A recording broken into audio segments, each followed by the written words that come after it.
नागपुरात भाजप कार्यकर्ते आणि नागरिकांनी रास्ता रोको केलाय। भाजप वॉर्ड अध्यक्ष सचिन शाहू यांच्या हत्येच्या निषेधार्थ हा रास्ता रोको करण्यात आलेला आहे। यावेळी मारेकऱ्यांना अटक करावी अशी मागणी सुद्धा करण्यात आलेली आहे। या क्षणाची सगळ्यात मोठी आणि महत्त्वाची बातमी, या संदर्भातले अधिकचे अपडेट्स आपण घेणार आहोत। आपले प्रतिनिधी संजय तिवारी आपल्या सोबत थेट नागपुराहून जोडले गेले आहेत। संजय, काय अधिकचे अपडेट्स आपण देऊ शकाल? कारण आता मोठ्या प्रमाणात रास्ता रोको करण्यात आला असं कळतंय। सौरभ, संतप्त भाजप कार्यकर्ते आणि नातेवाईकांनी इथे रस्ता रोको केला होता। सुमारे 2 तासापासून हा रस्ता रोको सुरू होता, पण भारतीय जनता पक्षाचे जे शहर अध्यक्ष आहेत दयाशंकर तिवारी यांची शिष्टाई फळाला आल्याचं दिसतंय आणि त्यांनी मनधरणी केली आणि त्यामुळे जे संतप्त आंदोलनकारी होते त्यांनी कुठेतरी रस्ता रोको मागे घेण्याचा निर्णय घेतलेला आहे। तरी इथे गर्दी आपल्याला दिसते आहे। आपल्यासोबत दयाशंकर तिवारी जी स्वतः आहेत, आपण त्यांना विचारूया काय अपडेट आहे तिवारीजी आणि काय मागणी होती लोकांची आणि आपण त्यांना कसं समजवलं आहे आणि मुख्यमंत्र्यांशी काय बोलणं झालं? माननीय मुख्यमंत्र्यांची सोबत चर्चा झाली। भारतीय जनता पक्षाचा या वार्डाचा अध्यक्ष आमच्या सोनू साहू म्हणून आहे। जवान मुलगा होता, त्याचा लहान 1 वर्षाचा मुलगा होता, त्याचा काल वाढदिवस होता। त्याचा वाढदिवसाच्या निमित्ताने तो काही रिफ्रेशमेंटची खरेदी करण्यासाठी बाहेर निघाला आणि घाटपात लावून बसलेले 5 लोकांनी त्याचा निर्घण्य हत्या केली। ही हत्या झाल्यानंतर परिसरात आणि संपूर्ण समाजात तो चांगला कार्यकर्ता होता, सामाजिक कार्यकर्ता होता, समाजाचे प्रत्येक लोकांचं काम करत होता, म्हणून लोकांमध्ये त्याचा रोष राहिला।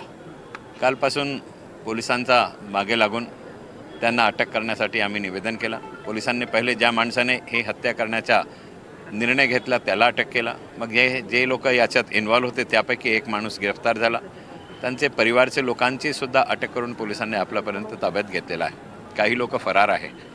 सर्व नागरिकांची आणि त्याच्या परिवाराची इच्छा अशी होती की सगळ्यांचा अटक झाला पाहिजे। अटक झाल्यानंतर त्यांच्यावर त्यांची सगळ्यांची डिमांड होती त्यांना फाशीवर चढवण्यात आलेला पाहिजे, म्हणून कोणालाही फाशीवर चढवण्याचा निर्णय कधीही कोर्ट घेते।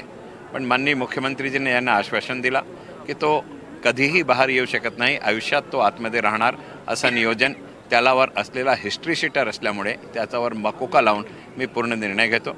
मकोका लावल्यानंतर त्यांनी जेवढी प्रॉपर्टीमध्ये कब्जा केलेला आहे, अवैध कब्जा केलेला आहे, लोकांची प्रॉपर्टीवर दडपण आणून आपल्या ताब्यात घेतलेली आहे, ते सर्व गव्हर्नमेंटसोबत ती प्रॉपर्टी अटॅच करू आणि त्याचं जे अवैध बांधकाम आहे ते महानगरपालिकेच्या माध्यमातून ते तोडण्याचं सुद्धा आश्वासन माननीय मुख्यमंत्रीजीने दिलेलं आहे। हे सर्व आश्वासन ज्या समाजाला हवे होते त्याच्या लहान भाऊसोबत माननीय मुख्यमंत्रीजीचं बोलणं झाला आणि माननीय मुख्यमंत्रीजींनी त्याला सर्व होकार दिलेला आहे। माननीय DCP साहेबांनी सुद्धा ही सर्व चर्चा परिवारांसोबत केली आणि लोकांच्या समोरही स्वतः ऑडिओ सिस्टमने लोकांना मी हे सर्व कार्य करेल अशी हमी दिलेली आहे आणि परिवाराला हमी हे समजावलं आहे। खूप खूप धन्यवाद। तर दयाशंकर तिवारी आपल्याला सांगतायत की कशा पद्धतीनं मुख्यमंत्र्यांनी स्वतः याच्यामध्ये कडक कारवाईचं आश्वासन दिलेलं आहे। आपल्यासोबत विक्की कोकरेजा आहेत। विक्की इथले मागील नगरसेवक होते। मुख्यमंत्र्यांशी बोलण्यामध्ये आपण महत्त्वाची भूमिका निभावलेली आहे। लोकांच्या काय भावना होत्या, काय सांगा?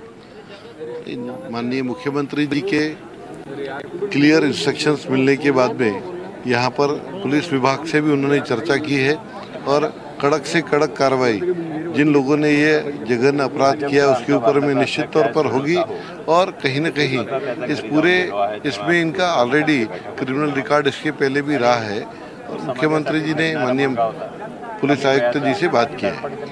तो क्या लगता है आपको कि अब ये मामला सुलझ गया, क्योंकि लोग काफ़ी संतप्त दिख रहे थे और उन्होंने 2 घंटे से रास्ता जाम कर रखा था? नहीं, निश्चित तौर पर हमारे एक वार्ड का अध्यक्ष इसकी इस तरीके से निर्मम हत्या करना, ये कहीं पे भी मतलब ये जो गुस्सा है ये उस क्षेत्र के ये ऑलरेडी हिस्ट्री शीटर्स है, इन्होंने यहाँ प्रॉपर्टी का कब्जा भी किया हुआ है, कुछ इस तरीके के बाकी भी उन्होंने घटनाएं इसके पहले अंजाम की है, तो उनके ऊपर में कार्रवाई होगी, लोगों को बताया हुआ है।